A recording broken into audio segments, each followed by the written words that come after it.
بسم اللہ الرحمن الرحیم۔ السلام علیکم۔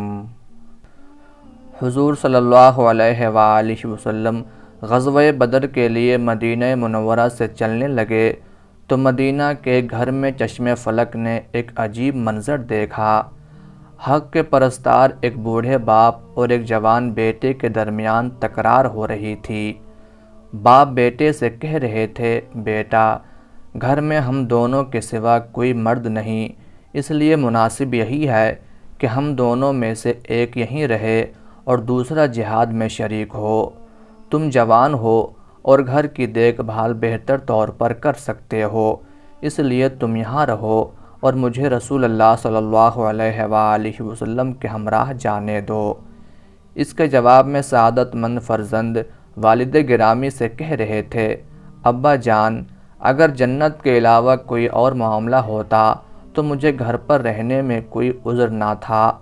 مجھے اللہ نے اتنی قدرت دی ہے کہ حضور صلی اللہ علیہ وآلہ وسلم کی ہم رکابی کا حق ادا کر سکوں، اس لیے آپ یہاں رہیے اور مجھے جہاد پر جانے کی اجازت دیجیے، شاید اللہ تعالیٰ مجھے شہادت کا شرف بخشے۔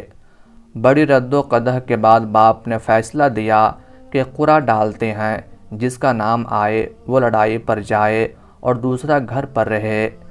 بیٹے نے باپ کے حکم کے سامنے سر خم کر دیا۔ قرعہ ڈالا گیا تو بیٹے کا نام نکلا۔ ان کو اس قدر مسرت ہوئی کہ قدم زمین پر نہ ٹکتے تھے۔ جذبہ شہادت سے سرشار اس فرزند صالح کا نام حضرت سعد رضی اللہ تعالی عنہ تھا اور والد بزرگوار کا نام حضرت خیثمہ رضی اللہ تعالی عنہ تھا۔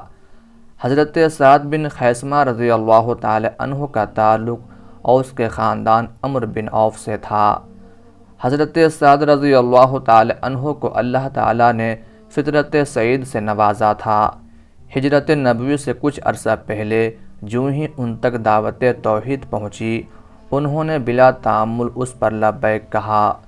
13 بعد بعثت میں ان 75 جوان مردوں میں شامل ہو کر مکہ گئے جنہوں نے بیعت عقبہ کبیرہ کی سعادت حاصل کی اور نبی رحمت صلی اللہ علیہ وآلہ وسلم کو یثرب تشریف لانے کی دعوت دی۔ حضور صلی اللہ علیہ وآلہ وسلم نے اس موقع پر حضرت سعد رضی اللہ تعالی عنہ کو قبیلہ عمرو بن عوف کا نقیب مقرر فرمایا۔ ان کے والد بھی اسی زمانے میں شرف اسلام سے بہرہ یاب ہوئے۔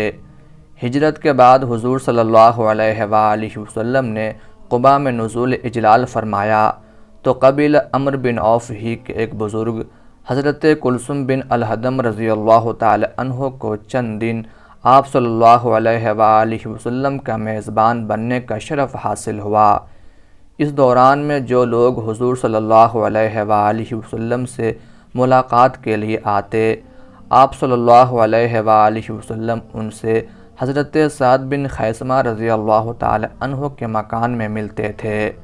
حضرت سعد رضی اللہ تعالی عنہ نہایت نیک سرشت تھے، اس لیے ان کو سعد الخیر کے نام سے پکارا جاتا تھا۔ انہیں حضور صلی اللہ علیہ وآلہ وسلم سے والہانہ عقیدت و محبت تھی۔ غزوہ بدر کے موقع پر جب قرعہ فال ان کے نام پڑا تو نہایت ذوق و شوق سے حضور صلی اللہ علیہ وآلہ وسلم کی ہم رکابی میں بدر پہنچے اور کفار کے خلاف بڑی بے جگری سے لڑے۔ ہنگامہ کارزار میں دشمن کا ایک سوار ان پر حملہ آور ہوا۔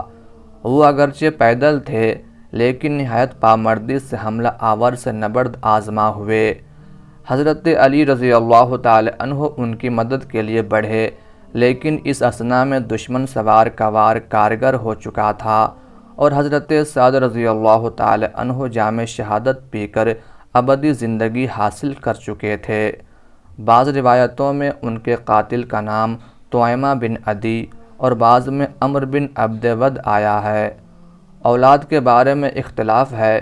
ایک روایت میں ہے کہ شہادت کے وقت ان کی کوئی اولاد نہیں تھی اور بقول بعض انہوں نے عبداللہ نامی ایک کمسن فرزند اپنے پیچھے چھوڑا۔ اللہ تعالیٰ کی ان پر ہزارہ رحمتیں نازل ہوں، آمین یا رب العالمین۔